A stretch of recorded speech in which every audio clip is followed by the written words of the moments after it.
Olá a todos vocês que estão acessando essa apresentação em qualquer outro momento. Essa apresentação foi realizada com a Somag e seus parceiros para a Cooperativa Aurora. E o nosso objetivo é tratar o tema como a água pode afetar a produtividade, desempenho e qualidade na produção animal. Então seja bem-vindo e nós vamos começar essa apresentação aqui. Mas antes de começarmos, eu gostaria apenas de alinhar alguns pontos com vocês que eu acho que é importante que tenham em mente para o andamento dessa apresentação. Primeiro, eu não sou um veterinário ou zootecnista. A minha origem profissional é do segmento do saneamento público e privado. Tudo que eu sei a respeito de produção animal, eu aprendi na prática, em campo, realizando visitas a produtores ou a empresas, acompanhado de veterinários ou tecnistas, técnicos, agrônomos, enfim, pessoas com as quais eu fui aprendendo aos poucos sobre o assunto, ok? A cultura da abundância formou a cultura do descaso. Nós sempre acreditamos que temos muita água e achamos que por causa disso não precisamos nos preocupar com a qualidade da água. Então o descaso com a qualidade da água nos prejudica muito e prejudica muito a produção animal. Eficiência produtiva exige eficiência hídrica. E quando eu falo de eficiência hídrica, eu estou falando da correta gestão da qualidade e quantidade de água que deve haver para que você tenha uma produção segura, com segurança hídrica, ok? Nós não vamos entrar na questão aqui da quantidade, o nosso foco vai ser a questão da qualidade, mas é importante que se pense que nós temos que ter gestão da quantidade de água que nós precisamos para ter uma produção segura também. Investimento em gestão da água garante resultados. Que resultados? Vocês investem em genética, nutrição, ambiência, conforto, fazem investimentos inúmeros para ter uma produção de melhor qualidade. Se esquecem de um único insumo que pode colocar a perder tudo isso, a água. Estudos sobre água na agropecuária no Brasil são escassos. A maioria das referências que eu vou dar aqui são internacionais. E quando existem nacionais, na verdade, são releituras ou são trabalhos realizados em cima de estudos já realizados internacionalmente. E os tópicos que nós vamos abordar aqui. O que é água com qualidade? Quem define a qualidade? E quais são os impactos da qualidade? Começamos então com os conceitos e princípios do que vem a ser, enfim, uma água com qualidade. Porque quando falamos de qualidade, nós precisamos ter uma referência, correto? Se eu tenho algo que tem qualidade, eu tenho algo que não tem qualidade, então eu estabeleço um padrão. De onde vem esse padrão? O que é água com qualidade? Como nós estamos falando aqui de uma água que pode ser ingerida, por qualquer tipo de animal, inclusive o ser humano, a única norma existente que define um padrão de qualidade é a Portaria 888 de 4 de maio de 2021. Essa norma contém mais de 100 parâmetros que devem ser analisados e controlados para tornar essa água potável para consumo humano. Vejam que eu disse potável para o consumo humano, porque não existe água potável para suínos, potável para gado, potável para frangos. A água é potável quando é uma água destinada para consumo humano. E por isso um princípio básico da qualidade dessa água é que ela não ofereça nenhum tipo de perigo ou risco à saúde humana. Ok? Risco está associado à probabilidade da ocorrência de um efeito, de um problema. E perigo é uma característica intrínseca de uma substância ou de uma situação. Para ficar claro, um exemplo para vocês.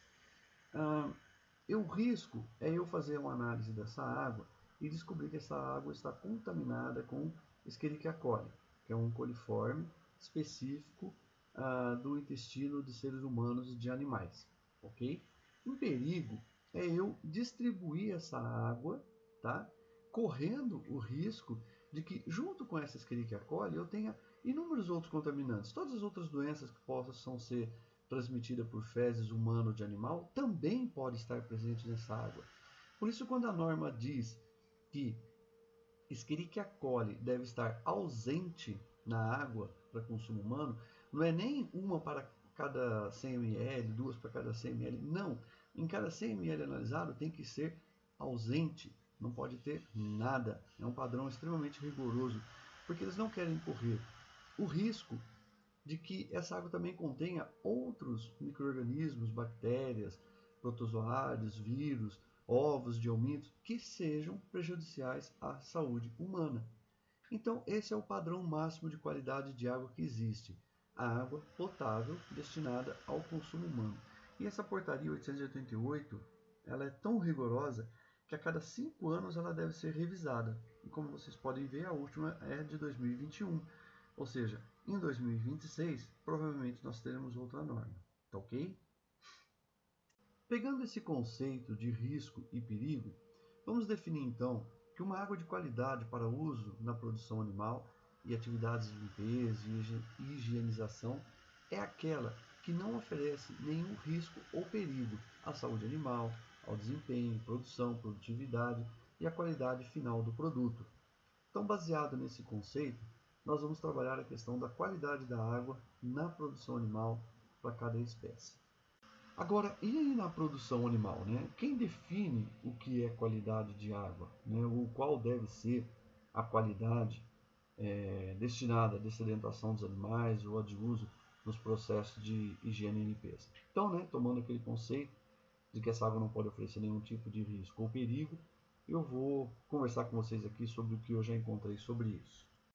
Dentre as normas que em algum momento fazem alguma referência à dessedentação animal, nós temos duas normas do Conselho Nacional do Meio Ambiente, CONAMA 357 e CONAMA 396, sendo 357 para água superficial, 396 para água subterrânea. Como a própria norma já diz, ela é uma norma do Conselho Nacional do Meio Ambiente. O objetivo dessas normas é preservar, conservar a qualidade da água com um uso especificamente, além da preservação ambiental, também para o consumo humano. Mas a 357 na classe 3 vai dizer que aquela água, a classe 3, pode ser utilizada para dessedentação animal. Porém, o padrão de qualidade dessa água permite até 1000 unidades formadoras de colônia para cada 100 ml, por exemplo, de coliformes termotolerantes. Ou seja, essa não é uma água adequada para o consumo de animais, correto? Uma água com esse nível de coliformes pode conter inúmeros outros patógenos que sejam prejudiciais à saúde das aves, de gado, de suínos, enfim. Essa norma ela não está dizendo que esse é o padrão de qualidade adequado para os animais. Ela está dizendo que a classe 3 pode ser utilizada para o consumo de animais. Nós temos a classe especial, classe 1, 2, 3 e 4. A 4 já não poderia, até a classe 3 tudo bem você utilizar. Mas o padrão deve ser definido por quem vai fazer o uso da água de acordo com a espécie animal. Isso fica claro no CONAMA 396, capítulo 6, artigo 35, que diz que deverão ser fomentados estudos para a definição de valores máximos permitidos que reflitam as condições nacionais, especialmente para a dessedentação de animais e irrigação. Ou seja, você define qual é o valor máximo permitido. A água que você pode usar é a que a norma está dizendo. Está lá, está disponível.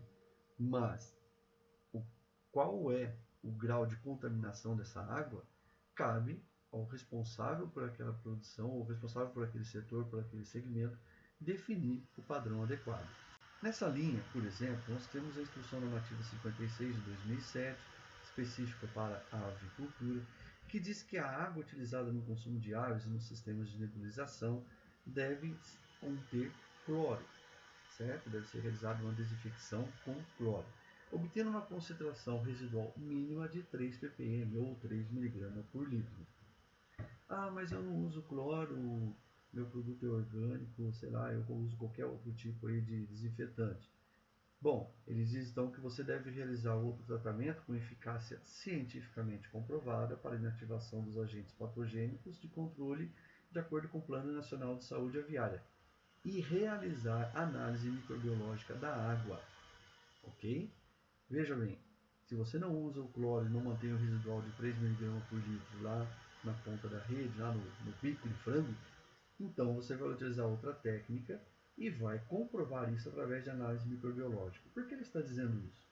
Porque é sabido que se eu mantiver após a dosagem do cloro lá no reservatório, ou na saída do poço, enfim, antes do reservatório, mantiver um residual de cloro ao longo de toda a linha de distribuição, é 99,99% de chance de que todos os patógenos foram eliminados da água, se obedecido o tempo mínimo de contato. Ok? Nós vamos falar mais sobre isso quando falarmos especificamente sobre a aplicação do cloro na água. Mas atendendo esses requisitos, você não precisa fazer análises microbiológicas. Se você usar outro método que não for o cloro, vai ter que fazer análise microbiológica e comprovar a eficácia do tratamento. O fato de que cada segmento deve estabelecer um padrão de qualidade da sua água é claro na Instrução Normativa 56. Ela faz referência a um artigo do CONAMA 357, lá no capítulo 3, seção 1, artigo 11, que diz que o poder público poderá, a qualquer momento, acrescentar outras condições e padrões de qualidade para um determinado corpo de água. Com base nisso, ele estabeleceu alguns parâmetros específicos para a qualidade da água para as aves. Isso já foi um grande avanço. Acho que é o primeiro setor, o primeiro segmento que pelo menos estabeleceu alguns limites de alguns parâmetros. Nesse documento, então, nesse memorando, consta essa tabela, que define esses parâmetros e esses padrões de referência. Sólidos totais dissolvidos, STD, menor de 500 mg por litro, pH entre 6 e 9, dureza menor que 110, cloreto menor que 250, nitrato menor que 10, sulfato menor que 250 e escricacole 0 em cada 100 ml, ou seja, ausência de coliformes. Ok?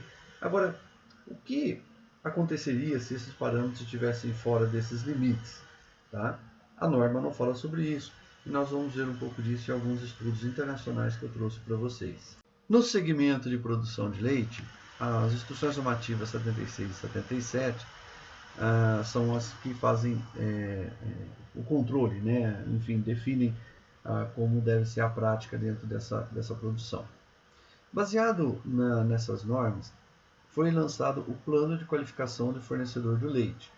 Esse plano de qualificação, lá no capítulo 4, item 4.1, tem uma tabela, a tabela número 5, que fala sobre qualidade da água. E essa tabela, ela faz alguns questionamentos que devem ser levantados quando você vai fazer uma qualificação daquele produtor. Ela está baseada no conceito da própria Instrução Normativa 76 e 77, que diz que a água deve ser de boa qualidade.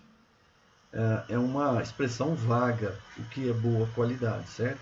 Mas então, esse plano de qualificação do fornecedor de leite procura trazer algumas orientações sobre isso.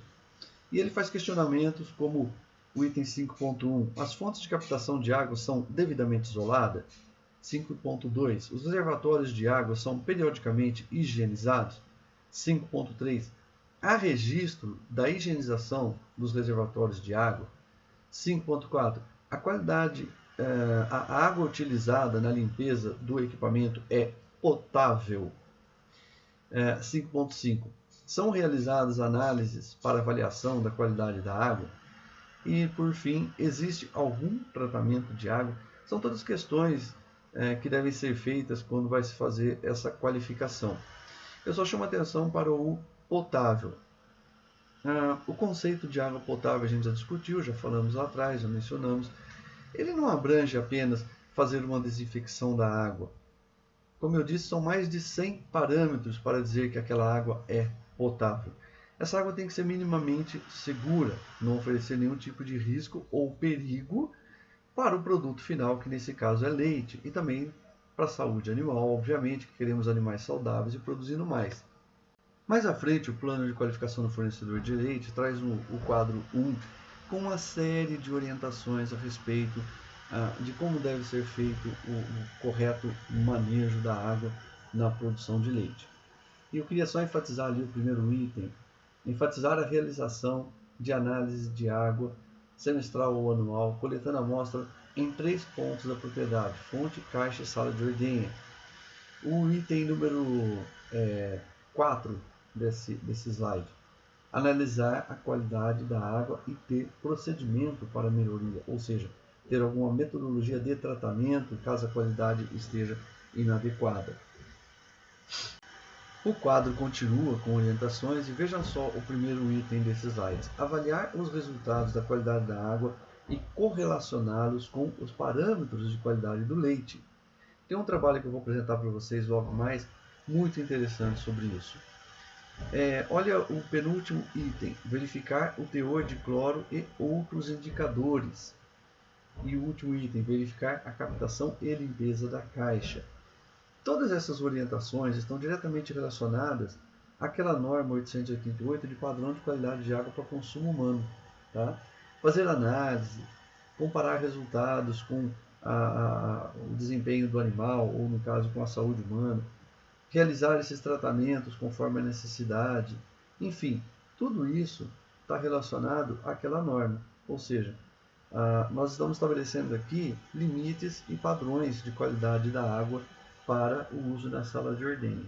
No Brasil, o que nós temos são essas normas e orientações a respeito do padrão desejável de qualidade da água, dos procedimentos, né, do manejo correto da qualidade da água na produção, no caso que estamos discutindo aqui, de leite e para as aves.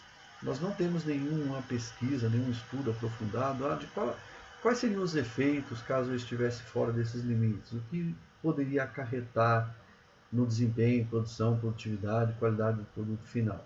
Tá? Então eu vou passar agora alguns estudos que eu encontrei fora do Brasil e que fazem algum tipo de referência a isso e dão alguma orientação do que pode ser feito. Bom, nesse sentido, vamos ver aqui então o que alguns estudos e pesquisas encontrados aí na rede, né, na internet, realizadas aí por universidades e outros órgãos de pesquisa internacionais, falam sobre qual é o impacto da má qualidade da água, né, uma água fora daqueles parâmetros seguros, para a saúde animal e também para a qualidade dos produtos finais. Vamos começar aqui com essa tabela de sólidos totais dissolvidos, que é uma recomendação do Conselho Nacional de Pesquisa de 1974, a tabela sobre nutrientes e substâncias tóxicas na água para pecuária e aves, da Academia Nacional de Ciência de Washington. Ele separa aqui, né, ele estratifica aqui por faixas de sólidos totais dissolvidos na água em miligramas por litro. Então ele está dizendo que menos de 1000 miligramas por litro, essa água não deve apresentar nenhum ônus sério para nenhum tipo de ave. De 1000 a 3000, a água deve ser satisfatória para todas as aves. Elas podem causar excrementos aquosos, especialmente se forem níveis mais altos, mas não devem afetar a saúde ou o desempenho. Aí você pensa, bom, se não afeta a saúde ou o desempenho, eu tenho lá 2.500 mg por litro de sólidos totais dissolvidos, isso não deve ser nenhum problema para mim. Mas, o que significa excrementos aquosos na avicultura? Eu, nas oportunidades que tive de visitar inúmeros aviários, sempre me deparei, né, com reclamações e problemas relacionados à cama muito úmida, a excesso de amônia dentro do aviário, que está vinculado a excrementos, a esse excesso de umidade, e também a problemas de calosidade no pé das aves. E isso tem um custo, né? Isso faz com que haja necessidade de algum tratamento na cama, ou às vezes até algum tratamento na ave, por causa dos efeitos colaterais, vamos dizer assim, da ocorrência desses fatores. E muitas vezes você está lá tratando isso, às vezes até com medicamento ou com algum produto que está jogando na cama, e não se dá conta de que a origem do problema está numa água com, vamos supor, 2.500 mg por litro de sólidos totais dissolvidos. Ok? Aí nós vamos lá de 3.000 a 5.000. Diz que a água é pobre para as aves e causa excrementos aquosos e aumenta a mortalidade e diminuição do crescimento. E dali para frente só vai piorar conforme aumenta a quantidade de sólidos totais dissolvidos, até que em 10.000 essa água não deve ser utilizada para nem gado, nem um tipo de ave. Nós temos também na sequência essa tabela que é da Universidade da Carolina do Norte, que é um guia de qualidade de água para a produção de aves. Eu vou passar por alguns parâmetros aqui, comentando bem rapidamente. Mas enfim, ele diz que em termos de contaminação microbiológica, o desejável é zero. 0 unidades formadoras de colônia para cada 100 ml. O pH de 6,8 a 7,4, observando que um pH inferior a 6 pode corroer tudo que é metal, tá bom? O pH ácido ele tem a tendência de corroer toda a tubulação que for metálica ou todo encanamento metálico. Ele pode também, na presença de cálcio, magnésio, ferro e manganês, formar incrustações duras, aquela incrustação que às vezes ocorre dentro da tubulação, que entope tubulação, entope bico, entope os aspersores, tá ok? E o pH acima de 8 prejudica a cloração. Tá? O processo de desinfecção via cloro ele é ideal numa faixa de pH de neutro a levemente ácido. No 8, o processo de cloração já está bastante prejudicado. Essa tabela continua com algumas recomendações, como por exemplo, níveis de ferro. A presença de ferro acima de 0,3 mg por litro vai causar cor e odor na água. Tá? O ferro oxida, às vezes na captação, você pegou lá no poço, a água está bonitinha, translúcida, nenhuma cor, mas assim que ela entra em contato com o ambiente, ela fica amarelada, fica escura, fica com um cheiro de ferro, inclusive, você vai sentir um cheiro ferroso mesmo ali naquela água. Tá? Além disso, o ferro vai causar a formação de um biofilme bacteriano nas tubulações, devido à proliferação das ferrobactérias. São bactérias que se alimentam de ferro e vão ficar ali e podem inclusive entupir essa tubulação ou entupir bicos. O magnésio, por exemplo, em níveis altos, ele tem um efeito laxante quando está em nível superior a 125 mg por litro.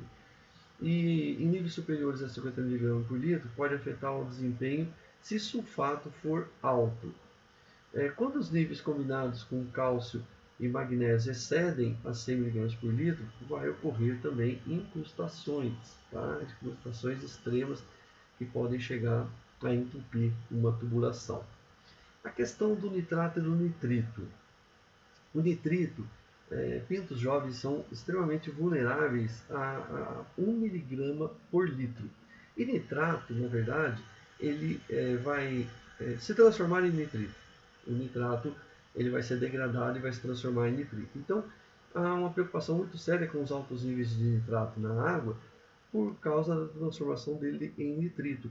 E o efeito que ele causa no organismo de qualquer espécie animal é o de se ligar na hemoglobina no lugar do oxigênio. Tá? É uma cianose, né? Quando ocorre a morte por cianose, que é o que o cianeto faz, né? Toma o lugar do oxigênio na hemoglobina. Você tem esse mesmo efeito com o nitrito quando ele está em excesso na água.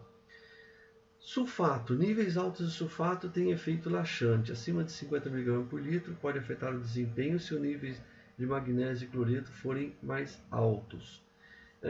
Esses contaminantes, nitrato, nitrito, sulfato, vale ressaltar que só ocorrem em águas contaminadas por esgoto, por fezes humanas, por urina, enfim, humana e animal. Então, aquelas águas superficiais onde os animais têm acesso, que vão beber água lá e defecam e urinam lá dentro, são altamente susceptíveis a estarem com excesso de nitrato, nitrito e sulfato. Ainda falando sobre aves, esse trabalho do Gama de 1995 relata que as doenças causadas por bactérias, vírus e protozoários estão entre as mais comuns na avicultura, nas quais a água desempenha um papel importante. Ou seja, a água é o veículo, um dos, né, não é o único, mas é um importante veículo que pode transferir essa doença de um animal para outro, de uma ave para outra, de forma muito fácil. E aí ele destaca, dentre as doenças causadas por bactérias, a doença respiratória crônica, as colibaciloses, a cólera aviária e a febre tifoide. Das doenças causadas por vírus, a gente pode citar a doença de Newcastle, a bronquite infecciosa, a doença de Marek e a encefalomielite aviária.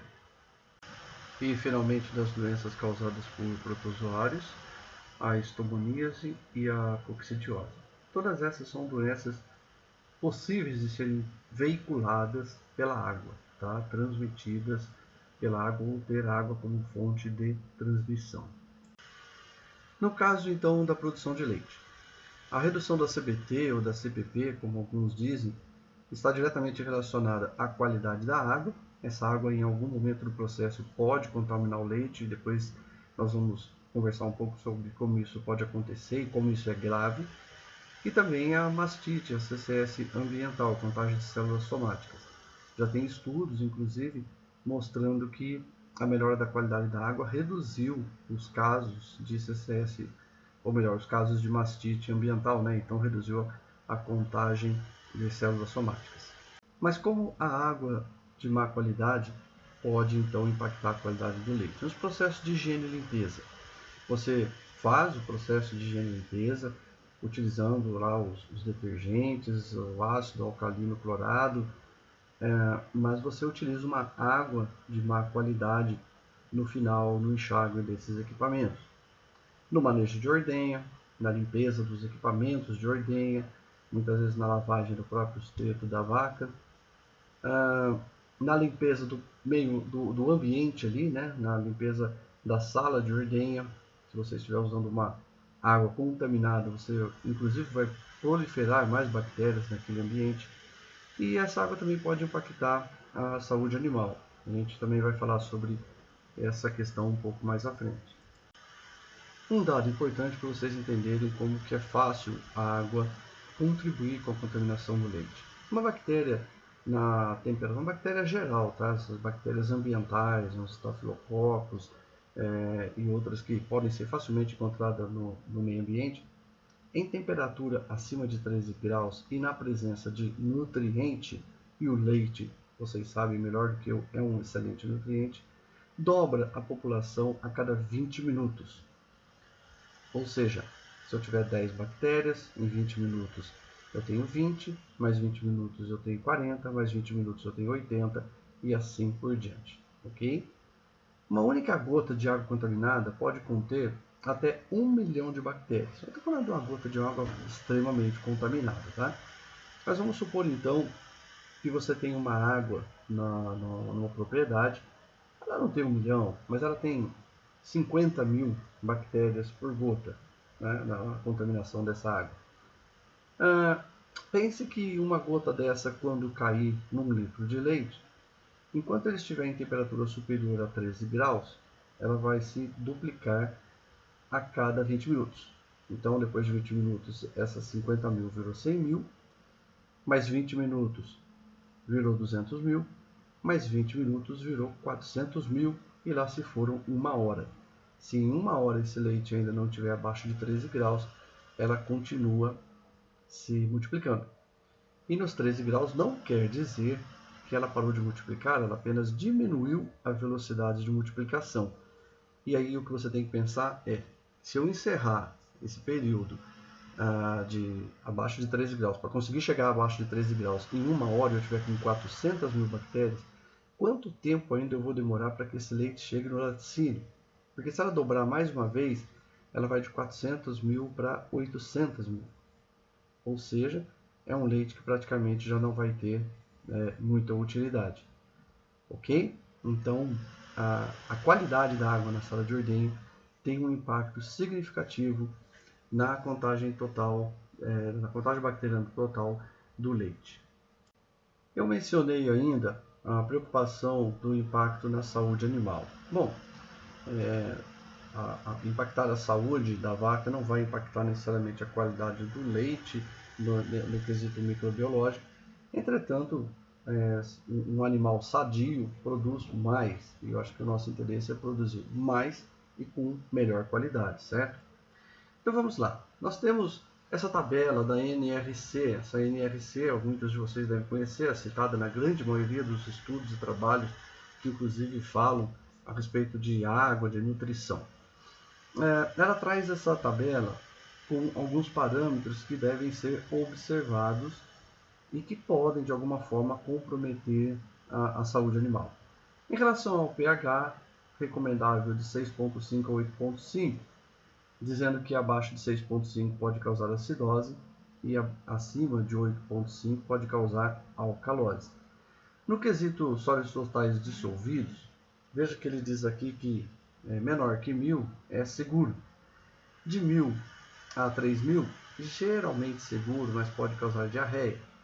De 3000 a 5000, né, afeta a ingestão, desempenho e pode causar diarreia. Ou seja, aqui isso já começou afetando a ingestão de água. A vaca que não bebe água produz menos leite, então já começa a ser uma preocupação. E maior que 7000 já põe em risco a saúde e até a reprodução do gado. Dureza não está relacionada à saúde do animal, mas causa severos problemas de manutenção. E custos de manutenção elevado, menos ganho para o produtor. Então eu acredito que seja algo que deva ser observado. Cloretos acima de 250, risco na redução de consumo. Vaca que não bebe água produz menos leite. Sódio, mais do que 20 mg por litro, considerar balanço na ração. Olha aí para os zootecnistas, que informação interessante. Tem muito sódio na água, você pode considerar até um balanço na ração. E a orientação continua aqui, né? Vale destacar aqui as questões relacionadas a sulfato e nitrato, né? Olha só que sulfato é menor de 500 mg por litro para bezerros e menor que 1000 para adultos e podem causar problemas de saúde. Interessante que causa deficiência de cobre, zinco, ferro, manganês, taxa de crescimento baixa, infertilidade e baixa imunidade, além da deficiência da vitamina B1 e pode chegar a causar a morte dependendo do nível que tiver. E o nitrato? De 0 a 10 é seguro, de 10 a 20 seguro ser balanceado na dieta, mais uma dica aí para os zootecnistas. De 20 a 40 pode ser perigoso se utilizado por muito tempo. De 40 a 100, possibilidade de morte. Acima de 100, inseguro, risco de morte, não utilize essa água. A questão do nitrato aqui é a mesma que eu falei no caso dos frangos, da transformação do nitrato em nitrito e dele se ligar à hemoglobina no sangue e causar a morte do animal por cianose. Ok? A questão do ferro, acima de 1,30 pode causar redução de consumo e problemas metabólicos, embora acima de 0,3, como eu já mencionei antes, já causa aqueles problemas de manutenção, crescimento das ferrobactérias, enfim. Manganês, redução do consumo e problemas metabólicos, e cobre, redução de consumo. Agora eu queria passar para vocês um pouco sobre esse trabalho muito interessante que foi realizado pela Universidade da Pensilvânia. E ele mostra como a qualidade da água impactou a qualidade do leite, ou melhor, a quantidade de leite produzido, né? Como eu disse, animal sadio produz mais. Então ele vai mostrar aqui como a qualidade da água impactou a quantidade de leite produzido. E vejam só que interessante. Eles fizeram um trabalho coletando água em várias fazendas e leite também, e fazendo um cruzamento desta informação. Eles pegaram então 243 propriedades, né, no estado da Pensilvânia, abrangendo o estado inteiro, e enviaram kits para a coleta da água e do leite. 174 ou 72% dos proprietários, dos produtores de leite responderam. O foco foi basicamente na qualidade da água com os parâmetros pH, sólido total dissolvido, nitrato, dureza, cálcio, magnésio, sódio, ferro, manganês, cloretos, sulfatos e cobre. Não foi incluído a análise bacteriológica e de traços de metais ou gases. Eu acredito que o bacteriológico ele não inseriu porque essa amostra teria que chegar em menos de 24 horas para poder fazer um teste bacteriológico. Então não valia a pena, vamos dizer assim. Mas eles fizeram um levantamento bem interessante sobre as fontes dessa água e se havia tratamento nessa água. Então vejam só, eles apuraram que 149, né, ou seja, 86% daqueles que responderam, coletavam água de poços. 12%, 20 produtores coletaram coletavam água de nascentes, sendo que apenas um tinha uma cisterna para captação de água de chuva, acredito que seja o caso, e um também pegava de um açude, né? Os animais ingeriam a água que era disponível, vamos chamar assim, nesse açude. Eles também separaram os produtores por produção, né? Por range de produção.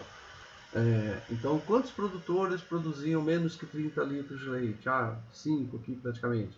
Quantos produziam de 30 a 40? Uns 11, 12 produtores e assim por diante. Estão vendo? Na faixa, por exemplo, de 60 a 70 litros de leite por animal, tá? Por animal. Estava lá na faixa de uns 23, mais ou menos, produtores. Perdão, isso não é litro, isso é libras. Então você tem que multiplicar esses valores por 0,45. Então de 60 a 70 não seria litros, seria na faixa mais ou menos de 32 a 37 litros por aí vai de leite, ok? Esse trabalho tem muito mais informação, tanto é que isso é uma apresentação em PowerPoint para uma aula que esse professor deu. E se eu fosse discutir ele inteiro aqui, eu ia dar quase uma aula só sobre isso. Então eu peguei apenas os dados mais importantes, mas se vocês derem uma busca na internet, com certeza ele deve estar disponível ainda. Essa não me pede que eu tenha, eu mando, tá? Mas o que foi que ele apurou, né, com os dados que ele levantou? No geral, 26% das fontes de água testada tiveram pelo menos um resultado daquele teste que pôde causar alguma redução na produção de leite. Então, pelo menos um parâmetro que poderia ocasionar redução na produção de leite, dentro dos testes, 26% das fontes testaram positivo para isso. A produção média de leite nessas fazendas que foram avaliadas, que foram pesquisadas, foi de 56 libras por vaca por dia. Multiplicando aí 56 por 0,45, dá praticamente 25 litros de leite por vaca por dia, ok? Aqui as informações começam a ficar bem interessantes. A produção média de leite nas fazendas com boa qualidade da água era de 62 libras, ou seja, 30 litros de leite por vaca por dia. As fazendas que tinham uma produção média superior a 35 libras, ou superior a 35, 36, mais ou menos, leite por vaca por dia, não tinham nenhum problema relacionado à qualidade da água. E as fazendas que tinham uma produção inferior aos 25 litros de leite por vaca por dia apresentaram 32% de todos os problemas relacionados à qualidade da água. Ou seja, ele conseguiu com esse trabalho mostrar que a qualidade da água estava impactando na quantidade de leite produzido. Eu perguntei a ele se existia algum artigo publicado sobre esse trabalho. Ele me disse que não, porque não foi um estudo, uma pesquisa científica, não foram realizadas várias coletas sucessivas e feitos gráficos, etc. Foi um único trabalho, uma única coleta que ele fez, e disso ele gerou esse material para dar essa aula, tá? Mas de qualquer forma, o resultado é muito interessante. Bom, nós falamos muito sobre problemas, mostramos resultados negativos, né? E agora você deve estar se perguntando, ok, eu tenho alguns problemas, o que eu faço para resolver isso, né?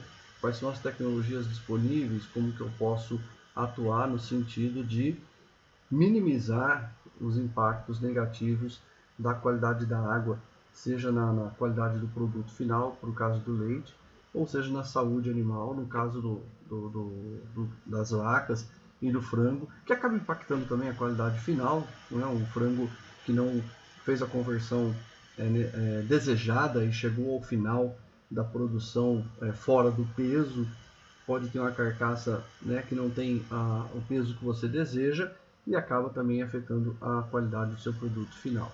Então vamos ver algumas tecnologias que podem ajudar a minimizar ou talvez até eliminar esse impacto. Vamos começar pelo controle microbiológico da água, o mais básico, o mais elementar, né? A água tem contaminação microbiológica, já é um indício muito ruim. O produto mais tradicional e conhecido, mais utilizado hoje no mercado é o cloro. Deve-se observar o processo da desinfecção. O cloro tem que ser adicionado antes de um reservatório, porque ele precisa de um tempo de contato mínimo de 30 minutos para matar uma bactéria. E isso está estabelecido naquela portaria lá, 888, que estabelece padrão de qualidade de água para consumo humano, tá? E também estabelecido em muitos livros que falam sobre processos de desinfecção. E deve manter um residual ao longo de toda a rede até o consumo final. Um residual mínimo de 1 mg por litro na água de bebida, eu diria que já eliminou todos os problemas microbiológicos que você tem na água, se esse cloro teve o tempo de contato de 30 minutos com a água, ok? Ocorre que naquele ofício que eu li, naquele memorando que eu li, para a avicultura, ele está recomendando 3 mg por litro, então aquele é o recomendado para a avicultura. Para uso do gado e até mesmo de suíno, se for o caso, o recomendado de 1 mg por litro é mais do que suficiente para a água de bebida. E eu recomendo 5 mg para a sala de higiene, para a sala de ordenha, nos processos de higiene e limpeza. E aí eu diria que isso é uma recomendação pessoal de experiência própria. Por quê? Eu trabalhei na indústria e trabalhei em processos de higiene e limpeza, por exemplo, de tanques de fermentação e maturação em cervejarias. E sempre é desejável você ter na água de enxágue final uma quantidade, uma dosagem maior do desinfetante, a fim de que, depois que você realizou toda a limpeza e você enxaguou, aquela água tenha ainda uma ação sanitizante sobre aquela superfície, ok? Então, por isso, eu acho que ter uma água na faixa de 5 mg por litro, na hora que você lava os equipamentos de ordenhas, ordenhadeiras, o tanque, a própria sala de ordenha, essa água com um teor de cloro um pouco maior continuará tendo um poder ali de sanitizante, desinfetante. Obviamente vai ser consumido, vai acabar, mas enquanto ainda tiver o cloro ali, você ainda tem uma água agindo, ou tem um produto agindo ali no controle microbiológico daquele ambiente. pH acima de 8 afeta a ação do cloro. Ele diminui consideravelmente o tempo de ação, mas afeta assim de forma absurda. Cai de 80% na faixa de pH de 7 para 20% o poder de ação num pH 8, tá ok? Então, se você tem uma água com pH elevado, é melhor aumentar o tempo de ação. E um detalhe importante que vocês devem sempre levar em conta: o cloro trata a água e não os animais. Qualquer quantidade de cloro recomendada acima dos 3 mg por litro para as aves lá naquele memorando, ou de 1 mg por litro na água para uma vaca, deve ser avaliado por profissionais veterinários ou tecnistas e ver se existem comprovações científicas, porque muitas pessoas às vezes recomendam, principalmente para a avicultura, dosagens de 50, já ouvi falar até de 100 ppm, 100 mg por litro, dizendo que aquilo vai ter uma ação no papo da ave, que vai matar bactéria lá dentro. Olha, eu não sei nada sobre isso, tá? Eu sei inclusive que cloro reage muito com matéria orgânica. E onde tem matéria orgânica, ele primeiro oxida a matéria orgânica, depois ele mata a bactéria. Então eu não sei como o cloro reagiria ou como seria a ação dele dentro do papo, por exemplo, do frango. Sei que, por exemplo, na hora que a vaca meter a língua lá no bebedouro e jogar água para dentro, o cloro já foi completamente eliminado só com o resíduo de alimentação que vai ter na boca dela, tá bom? Ainda na linha de sanitizantes, desinfetantes de água, nós podemos falar do dióxido de cloro, tá bom? São produtos, na verdade, formulados à base de compostos que geram o dióxido de cloro, tá ok? Isso aí propriamente não é o dióxido, porque alguém vai te dizer assim, mas dióxido é feito num gerador. Sim, aquilo ali são matérias-primas utilizadas que, quando misturadas, geram dióxido de cloro. Mas vamos lá. O tempo de contato do dióxido de cloro para matar uma bactéria é instantâneo, ele mata na hora, enquanto o cloro precisa de 30 minutos. Se você quer manter a eficiência, também tem que manter o residual ao longo de toda a rede. Residual mínimo, eu vou manter os 3 mg por litro para as aves, como recomendado lá no memorando, e a 1 mg por litro e 5 mg para o processo de higiene e limpeza, como eu já mencionei antes. O pH não afeta o tempo de ação do cloro, ok? Essa é uma grande vantagem do dióxido de cloro, não vai precisar se preocupar com o pH. Além disso, o dióxido de cloro remove biofilme bacteriano, coisa que o cloro não faz. Então, aquele biofilme formado pela presença de ferro, ou mesmo por outro micro-organismo que cresceu ali naquela tubulação, vai ser totalmente removido, vai limpar a tubulação. Inclusive, se você começar a utilizar, você corre o risco de começar a entupir as pontas da rede, mas é só ir lá esgotar, abrir, deixar aquela água embora, que sai toda a sujeira, a sua rede vai estar limpinha e você vai estar fornecendo água de qualidade para os animais. Ele elimina protozoários e oocistos, coisas que o cloro também não faz. O dióxido de cloro mata criptosporídeo, o cloro não mata criptosporídeo, inclusive mata o oocisto do criptosporídeo, ou seja, mata o bicho no ovo lá antes dele nascer. E ele não gera cianotoxinas. Eu não mencionei a questão de contaminação por cianotoxinas porque não é mencionado em nenhuma daquelas tabelas lá atrás. Mas cianotoxinas são bactérias que se desenvolvem em água que tem muito nutriente e está exposta ao sol. E aí você olha para a água assim, tem aquela camadinha verde assim na superfície, né? Algumas ali são só algas comuns mesmo, mas quando se desenvolvem as cianotoxinas, que eles chamam de algas azuis, o que acontece? Quando elas são ameaçadas e você tenta matar elas com o cloro, elas percebem que vão morrer, elas liberam toxina na água como um mecanismo de defesa. Tá? Essas toxinas são letais para a saúde humana, por isso o nome de cianóticas, e para a saúde de animais também, podendo levar à morte, e existem ocorrências de morte em estudos que vocês poderão ver aí na Austrália, eu acho nos Estados Unidos, aqui no Brasil, na região Nordeste, muitos anos atrás aconteceu um caso grave de contaminação por cianotoxina. O dióxido de cloro não gera cianotoxina, por quê? Porque você mata a bactéria instantaneamente, ok? Lembra que eu disse em cima? O cloro leva 30 minutos, dióxido de cloro instantâneo. Não dá tempo dela reagir. Então eu diria assim, você quer matar a bactéria muito rápido, o dióxido de cloro é como você der um tiro na cabeça dela. Se você usar o cloro, é como se você tivesse dado um tiro na barriga. Você der um tiro na barriga, a pessoa tomar um tiro na barriga, ela vai ficar lá agonizando um tempão. Se não receber socorro, se não conseguir ajuda, ela vai morrer. Com certeza ela vai morrer. Mas vai demorar. O dióxido de cloro não. É como se fosse um tiro de 12 na cabeça. Arranca a cabeça fora e mata na hora. Essa é a diferença básica entre esses dois produtos desinfetantes e sanitizantes. Eu mencionei também problemas relacionados à dureza elevada da água, que pode causar, não vai causar nenhum problema à saúde dos animais, mas pode causar alguns transtornos. O excesso de dureza e até mesmo de sólidos totais dissolvidos pode ser removido com esse equipamento que aparentemente é simples, mas tem um resultado fantástico, que se chama EcoIon. Essa peça que vocês estão vendo aparecendo com uma lança no canto inferior direito, na verdade é uma liga metálica que, quando a água passa por ele está alojado dentro desse filtro. Isso é um filtro de água, né? Ele foi adaptado aqui dentro para facilitar e não precisar construir um equipamento só para colocar isso dentro e encarecer o produto. Então ele foi adaptado aí dentro. Quando a água passa por aí, ocorrem trocas iônicas, por isso ele é o que a gente chama de catalisador eletroquímico.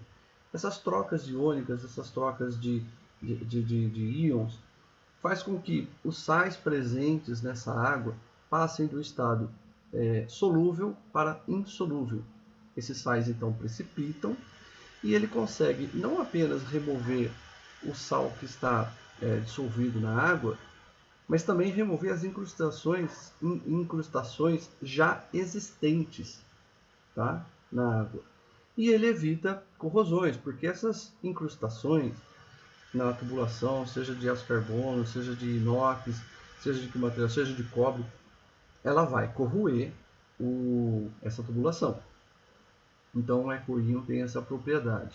Ele evita o entupimento dos bicos, aumenta a vida útil de resistências e para usar ele você vai precisar da filtração dessa água, né, para remover esses sais, ou de um processo de decantação, que eu vou falar um pouco mais à frente. O importante de notar é que o EcoIon ele tem uma durabilidade extremamente elevada. Alguns equipamentos já estão instalados há mais de 7 anos e ainda continua agindo, tá? Um valor muito acessível e é fácil de instalar. É você ir lá e instalar, como você pode ver nessa figura no canto superior direito, ele instalado ali entre aquelas duas válvulas. Foi só cortar a tubulação, colocar ali e pronto. Ele já começou a ter a sua ação de remoção da dureza e do excesso de sais na água. Para os problemas relacionados a ferro e manganês. Está escrito errado ali, não é magnésio, é manganês. A oxidação. Tá? Como eu disse, o ferro e o manganês vão causar problema de cor e odor na água e podem causar, o ferro principalmente pode causar a formação de biofilme e acaba sendo dando à água um aspecto desagradável. Animais que são mais sensíveis à palatabilidade, como o gado, o suíno, por exemplo, com certeza vai consumir uma quantidade menor de água nesse caso. Você tem que fazer oxidação, decantação e filtração. Oxidação de ferro e manganês tem duas formas de você fazer. A primeira é colocar em contato com oxigênio. Então, criar uma cascata, um chuveiro, qualquer coisa do gênero que faça essa água passar um tempo em contato com o oxigênio e depois permitir que ele decante ou que seja filtrado em algum sistema. Se você quiser um método mais simples e mais rápido, a própria oxidação via cloração ou via dióxido de cloro. O dióxido de cloro, inclusive, é um oxidante melhor do que o cloro, porque são dois oxidantes. O ferro, eu digo, o oxigênio e o cloro ou o dióxido de cloro são oxidantes, dois oxidantes poderosos. Mas a diferença é que uma oxidação química, né, e não natural, o que a gente faça com o cloro e o dióxido de cloro vai acontecer de forma muito mais rápida e você vai poder remover esse material oxidado mais à frente, seja por decantação ou por filtração. Os problemas relacionados ao nitrato, nitrito e o sulfato, né? A presença do nitrato e do sulfato na água estão intimamente relacionados à poluição da água. São águas poluídas. Aquela água superficial, de açude, que os animais têm acesso a ela, que quando bebem água defecam e urinam lá dentro, essas águas passam a ter um excesso de nitrato e sulfato. E também aquelas águas que estão próximas a regiões de plantios, onde houve fertirrigação, e às vezes quando chove, toda aquela a primeira água, né, que cai ali no solo, joga para dentro daquele açude todo o produto que foi utilizado ali naquela lavoura e que tem alto teor de amônia, que vai fatalmente se transformar em nitrato.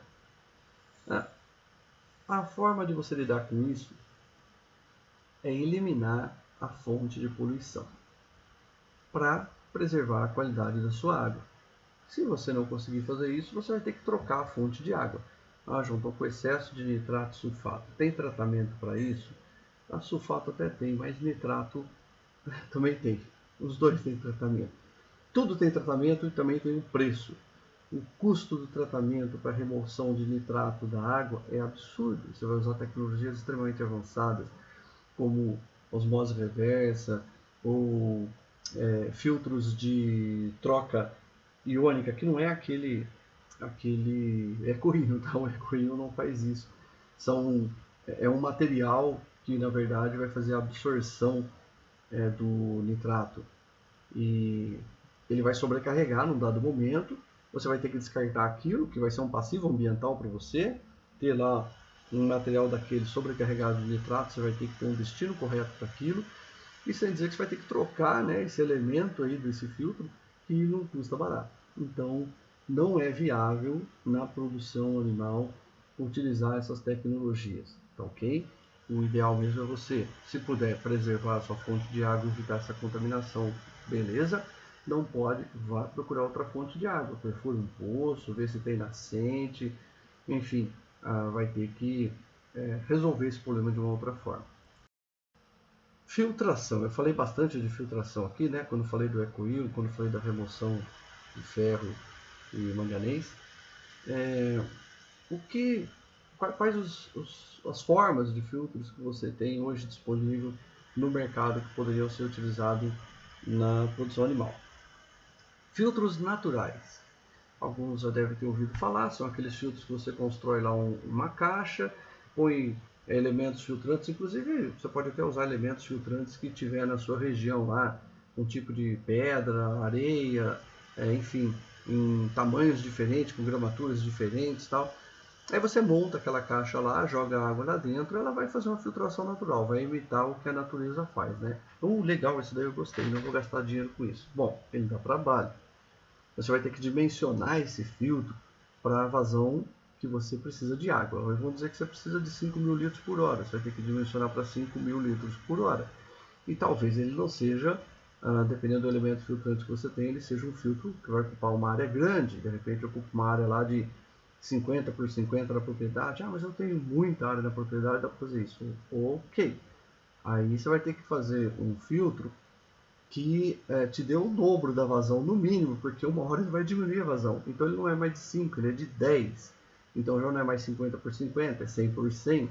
E em um dado momento, de qualquer jeito, ele vai diminuir a vazão abaixo daquele volume que você precisa. Você vai ter que limpar esse filtro. Está começando a ficar complicado, né? Então vamos para o filtro de areia. Filtro de areia vocês conhecem bem. São aqueles filtros de carcaça de inox normalmente, que ali dentro tem um elemento filtrante, que pode ser areia, quartzo, carvão ativado, enfim. Ele também tem um tempo de vida útil, passou esse tempo, você tem que trocar esse elemento filtrante. Alguns você consegue regenerar com uma retrolavagem durante algum tempo, mas não tem jeito, depois de um tempo você vai ter que trocar esse elemento filtrante. Eles também têm que ser dimensionados de acordo com a sua vazão. Se você vai usar 5, você vai ter que comprar um de 10, normalmente assim, para ter a garantia daquela vazão lá por um longo período. Filtro de disco é esse que está aqui na imagem. Eu acho ele mais simples e mais fácil de ser utilizado no meio rural. Essa é uma preocupação que eu sempre tive, de indicar ou mostrar tecnologias que fossem de fácil manejo, porque eu entendo que o produtor não tem tempo para ficar se dedicando a tratar água. Ele está lá para produzir leite, ou para produzir frango, ou para cuidar da sua criação. Ele não é um especialista em tratamento de água. E esse filtro, como vocês podem ver nessa primeira imagem aqui, bem no meio inferior, tem uma mão ali separando os discos. Ele tem inúmeros discos bem finos que você consegue desatarrachar o corpo do filtro e soltar elas facilmente e lavar. Aí encaixou de novo, acabou. Como vocês podem ver aqui à direita, a imagem à direita que está branca, ele é um filtro desse preto, que está branco, porque ele reteve os sais que passaram para a forma insolúvel depois de passar pelo EcoIl. Ok? Você pode filtrar esses sais numa rede, numa linha, alguma coisa assim, ou você pode permitir que esses sais decantem dentro de um reservatório. Instala o EcoIl já logo na saída de um poço, por exemplo, que tem excesso de dureza e sólidos totais dissolvidos, joga para dentro de um reservatório. Dentro desse reservatório vai decantar, vai ficar tudo no fundo do reservatório, e num dado momento, de tempo em tempo, você vai ter que abrir. Espero que você já faça isso a cada 6 meses, né? Limpeza do reservatório. Mas quando você abrir, esse sal vai sair tudo de dentro do seu reservatório. Finalizando, alguns pontos que eu queria deixar importantes para vocês refletirem. A eficiência hídrica exige o correto manejo da água, evitando desperdícios, protegendo as fontes de agentes poluidores e oferecendo água dentro do melhor padrão de qualidade possível. Ou seja, para ter alta eficiência do uso da água na produção, nós temos que nos atentar para esses pontos. Altos investimentos em genética e nutrição, ambiência, biosseguridade, higiene e limpeza podem ser prejudicados por um único fator: a qualidade da água inadequada para a sua atividade. Então, às vezes, são realizados altíssimos investimentos nesses quesitos aqui, nessas exigências que são feitas muitas vezes, porém não se dá o devido valor para a importância da qualidade da água. E a cultura da abundância, associada ao descaso com o correto manejo da água, gerou uma percepção errônea, equivocada, de que a água é um insumo infinito.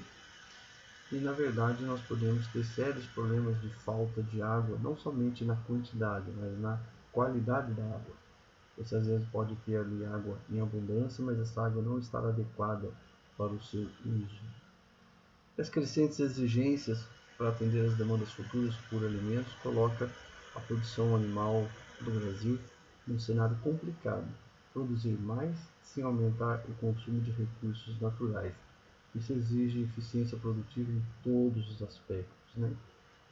Mais eficiência na produção, mais eficiência na produtividade, mais eficiência na qualidade, produtos melhores, produzidos em menor tempo, enfim.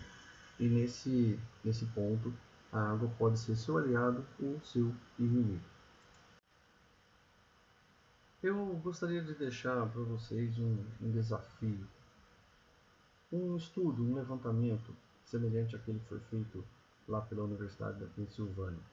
Vocês já têm inúmeros dados estatísticos de produção, produtividade e qualidade do leite. Basta fazer a coleta da água, analisando esses parâmetros recomendados aqui, e começar a cruzar essa informação.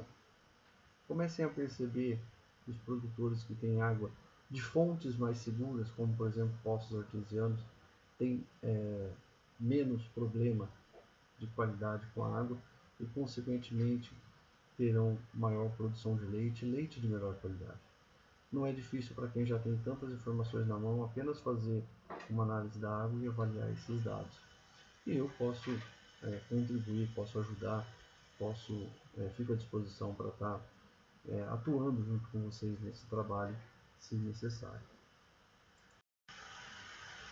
Eu agradeço muito vocês que acompanharam até aqui.